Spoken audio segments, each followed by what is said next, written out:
In this quick and to the point video, I'm going to show you how to create QR codes of your own without spending any money. The first part of this video will show you the easiest way to create one, and later on I'll show you more complex ways that allow you to customize the codes to look a certain way and to have them lead people not only to a website, but to other things like an email, a phone number, a location, or a social media feed. So let's start with the easy way. Go to webqr.com and select Create. This site is free, but you may get an advertisement while you're using it. In the box, put the URL of the website that you want the QR code to link to. You can also link it to a plain text message. This site does not provide the ability to link it to anything else. That'll come later in the video. Hit the Create button. Your QR code will appear at the bottom of the screen. Even if this webqr.com website goes down, this QR code will still function forever as long as the website it's linked to stays up and running. You should scan the QR code with your phone to make sure it does what you want it to do. One simple little mistake with typing in the URL can cause it not to work. If it does work, you can save the image. To do that on my PC, I right-click the photo and save the image to a folder. Your options may look different depending on what web browser you're using or what kind of device you are using, but in general, you'll have some way to select the photo and save it. Once you have it stored, you can do a lot of things with it. You can open it up and send it directly to a printer,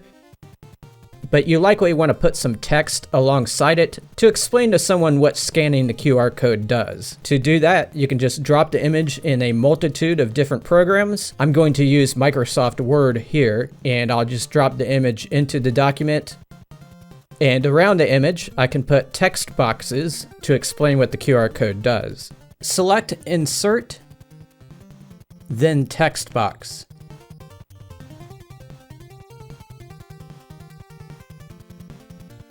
The image is high quality enough that it can be enlarged to a certain extent. If you make it immensely large, it may look fuzzy to people, and it's possible that it may not work when they try to scan it. So just keep that in mind. Word isn't the most intuitive program when it comes to making a poster like this. It takes time to learn how to move things around and change the settings and add additional objects. It's way too much to cover in this video. I typically use the freeware program called Gimp to do things like this, and I have made a beginner's tutorial on how to use it in a separate video, which I'll put a link to in the description. But I was able to use Word to get a decent looking poster for this QR code. Now I can print this document and put it wherever I need it. There's another quick and easy way to create a QR code. First, go to the website that you want to create a QR code for. And as long as you're on a PC, you can right-click the page and tell it to create a QR code for the site. I got this to work in Chrome and Edge. I'm not sure if it works in Firefox and other web browsers, but it should. Make sure you're not hovering above a photo when you right-click. You'll want to hover over just a plain color part of the website. Otherwise, you'll get a different set of options. It also gives you the option to download it, and it'll send that image to your downloads folder on your computer. Another button you might want to click is the like button on this video if you're finding this video useful.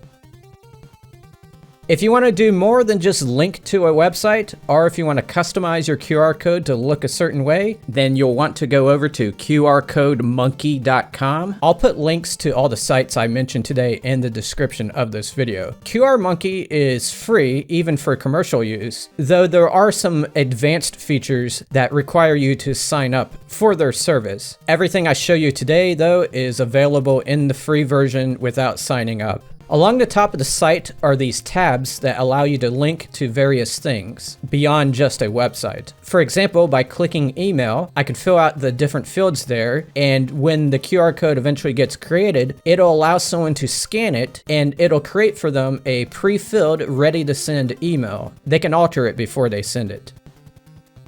If you choose phone, you can provide them with a phone number. When they scan that QR code, it'll open up their phone app and it'll prepare a call to that number. They will have to initiate the call by hitting the call button.